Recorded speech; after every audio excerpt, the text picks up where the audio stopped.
ଜୟ ଜଗନ୍ନାଥ ସାଙ୍ଗମାନେ, ଆଉ ଗୋଟେ ନୂଆ ଭିଡ଼ିଓକୁ ସ୍ୱାଗତ। ଶୁଭ ସନ୍ଧ୍ୟା। ଆମେ ଆଜିଠୁ ଆରମ୍ଭ କରିବା ଯେ ଆମର ଶ୍ରୀମଦ୍ ଭଗବତ ଗୀତାର ସବୁ ଅଧ୍ୟାୟ କେମିତି ପାଠ କରିବା। ଆପଣ ବହୁତ ଜଣ ପାଖରେ ପଢ଼ିବା ପାଇଁ ଟାଇମ୍ ନଥାଏ, କିନ୍ତୁ ଶୁଣିପାରିବେ ନା। ତେଣୁ ଆମେ ସେଇ ପ୍ରଥମ ଅଧ୍ୟାୟରୁ ଆଜି ଆରମ୍ଭ କରିବା। ପ୍ରଥମ ଅଧ୍ୟାୟ ଅର୍ଜୁନ ବିଷାଦ ଯଜ୍ଞ କୁରୁକ୍ଷେତ୍ର ଯୁଦ୍ଧଭୂମିରେ ସୈନ୍ୟ ଦର୍ଶନ। ଶ୍ଲୋକ 1। ଧୃତରାଷ୍ଟ୍ର ଉବାଚ। ଧୃତରାଷ୍ଟ୍ର କ'ଣ କହିଲେ? ଧୃତରାଷ୍ଟ୍ର କହିଲେ ସଞ୍ଜୟକୁ, ମୋ ପୁତ୍ରଗଣ ପାଣ୍ଡୁପୁତ୍ରଗଣ ଯୁଦ୍ଧ କରିବାକୁ ଇଚ୍ଛା କରି ତୀର୍ଥକ୍ଷେତ୍ର ଧର୍ମକ୍ଷେତ୍ର କୁରୁକ୍ଷେତ୍ର ନାମକ ସ୍ଥାନରେ ଏକତ୍ର ହୋଇ କ'ଣ କଲେ?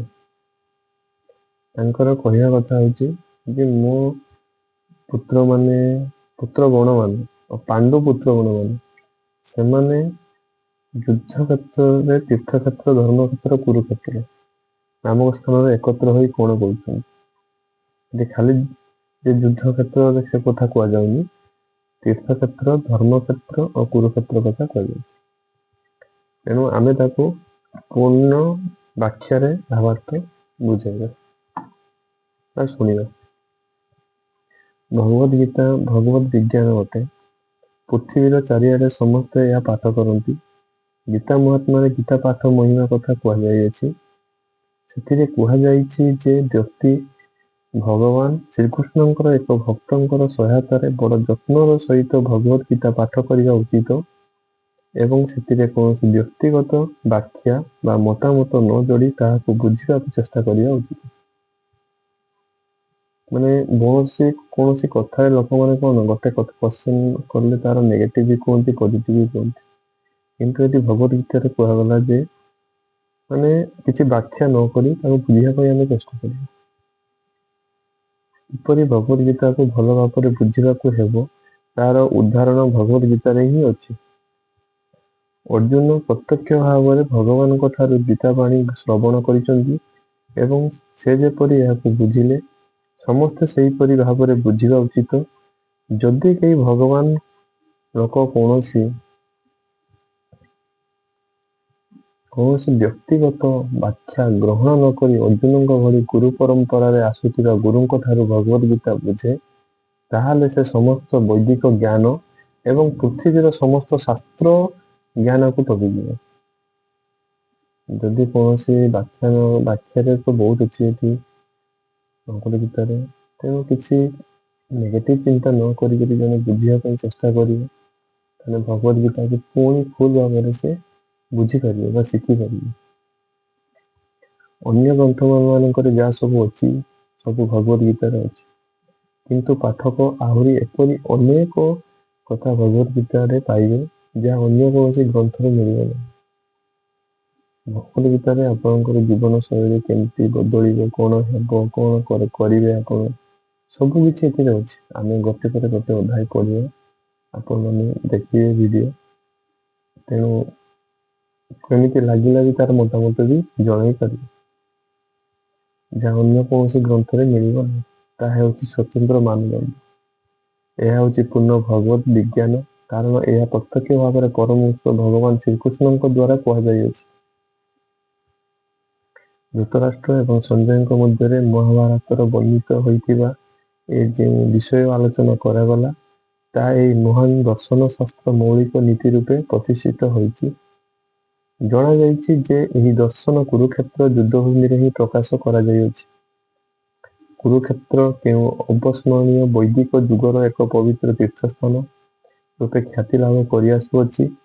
ଯେତେବେଳେ ଭଗବାନ ସ୍ୱୟଂ ଧରାଧାମରେ ଲୋକଶିକ୍ଷା ନିମିତ୍ତ ଉପସ୍ଥିତ ଥିଲେ, ସେତିକିବେଳେ ଏ ଦର୍ଶନ ଭଗବାନଙ୍କ ଦ୍ୱାରା ହିଁ କୁହାଯାଇଅଛି।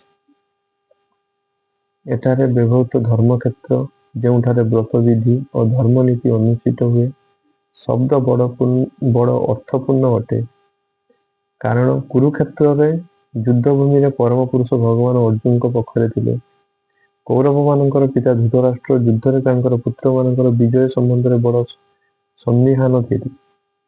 କାରଣ ଏଠି କାରଣ ବି ଗୋଟେ ଅଛି, କାରଣ ଅର୍ଜୁନଙ୍କ ସାଇଡରେ କୃଷ୍ଣ ରହିଗଲେ। ତେଣୁ ଧୃତରାଷ୍ଟ୍ର ସନ୍ଦିହାନ ଥିଲେ। ଏହି ସନ୍ଦେହରେ ପଡ଼ି ସେ ତାଙ୍କର ସଚିବ ସଞ୍ଜୟକୁ ପ୍ରଶ୍ନ କଲେ, ମୋର ପୁତ୍ର ଓ ପାଣ୍ଡୁଙ୍କ ପୁତ୍ରଗଣ କଣ କଲେ?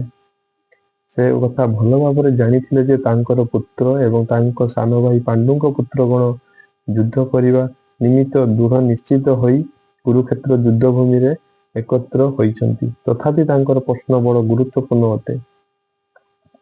ଭାଇ ଭାଇ ମଧ୍ୟରେ ହେଉଥିବା ଯୁଦ୍ଧରେ ଗୋଟିଏ ଅପେକ୍ଷା ମିଳାମିଶା ହେଇଯାଉ ଏହା ହିଁ ସେ ଚାହୁଁନଥିଲେ। କିନ୍ତୁ ଧୃତରାଷ୍ଟ୍ର ଚାହୁଁନଥିଲେ ଭାଇ ଭାଇ ସାଙ୍ଗରେ ରୁହନ୍ତୁ। କିନ୍ତୁ ଏ ଯୁଦ୍ଧରେ ତାଙ୍କର ପୁତ୍ରମାନଙ୍କର ଭାଗ୍ୟ କଣ ହେବ ତାହା ହିଁ ସେ ଜାଣିବାକୁ ଚାହୁଁଥିଲେ। ଯେହେତୁ କୁରୁକ୍ଷେତ୍ରରେ ଯୁଦ୍ଧ ହେବାକୁ ଯାଉଛି, ତେଣୁ ଧୃତରାଷ୍ଟ୍ର ବଡ଼ ଶଙ୍କାକୁଳ ହୋଇ ପଡ଼ିଥିଲେ। କାରଣ ଯୁଦ୍ଧ ଉପରେ ଧର୍ମକ୍ଷେତ୍ର ବା ତୀର୍ଥସ୍ଥାନରେ ଖୁବ୍ ପ୍ରଭାବ ଅଛି। ଏ କୁରୁକ୍ଷେତ୍ରରେ ସମ୍ବନ୍ଧରେ ବେଦରେ ବର୍ଣ୍ଣନା ରହିଛି ଯେ ଏ ତୀର୍ଥସ୍ଥଳଟି ଦେବଲୋକର ଅଧିବାସୀ ଦେବତାମାନଙ୍କର ମଧ୍ୟ ପୂଜ୍ୟସ୍ଥଳ ଅଟେ। ସେ ଭଲ ଭାବରେ ଜାଣିଥିଲେ ଯେ କୁରୁକ୍ଷେତ୍ରର ରୂପ ଧର୍ମକ୍ଷେତ୍ରରେ ଅନୁଷ୍ଠିତ ଯୁଦ୍ଧଟି ଅର୍ଜୁନ ଆଦି ପାଣ୍ଡବମାନଙ୍କ ପକ୍ଷରେ ଅନୁକୂଳ ହେବ, କାରଣ ସେମାନେ ପାଣ୍ଡବମାନେ ସ୍ୱଭାବତଃ ଧାର୍ମିକ ଥିଲେ। ସଞ୍ଜୟ ବ୍ୟାସଦେବଙ୍କର ଶିଷ୍ୟ ଥିଲେ। ତେଣୁ ବ୍ୟାସଙ୍କ କୃପାରୁ, ଏଠି ଗୋଟେ ଆପଣ ଜାଣିବା ନିହାତି ଦରକାର ଯେ ସଞ୍ଜୟ କାହାର ଶିଷ୍ୟ ଥିଲେ? ବ୍ୟାସଦେବଙ୍କର ଶିଷ୍ୟ ଥିଲେ ସେ। ତେଣୁ ବ୍ୟାସଙ୍କ କୃପାରୁ ସେ ଧୃତରାଷ୍ଟ୍ରଙ୍କ କଠିର ମଧ୍ୟରେ ବସି ରହିଥିଲେ ସୁଦ୍ଧା କୁରୁକ୍ଷେତ୍ରରେ ଯୁଦ୍ଧଭୂମିରେ କଣ ହେଉଛି ସବୁ କିଛି ଦେଖିପାରୁଥିଲେ।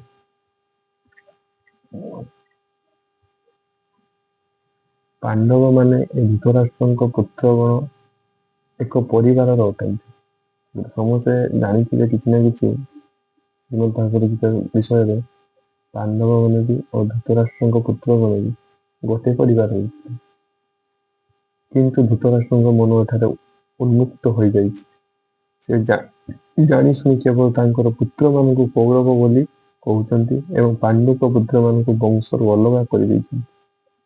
ତେଣୁ ଧୃତରାଷ୍ଟ୍ରଙ୍କ ପାଣ୍ଡୁଙ୍କ ପୁତ୍ରମାନଙ୍କ ତାଙ୍କର ଭାତୃତ୍ୱ ସହ କି ପ୍ରକାର ସମ୍ପର୍କ ଥିଲା ସେ ବ୍ୟକ୍ତି ଭଲ ରକମରେ ବୁଝିପାରିବ ଏବଂ ସେଥିରୁ ଧୃତରାଷ୍ଟ୍ରଙ୍କ ସ୍ଥାନ କେଉଁଠି ଜାଣିପାରିବ।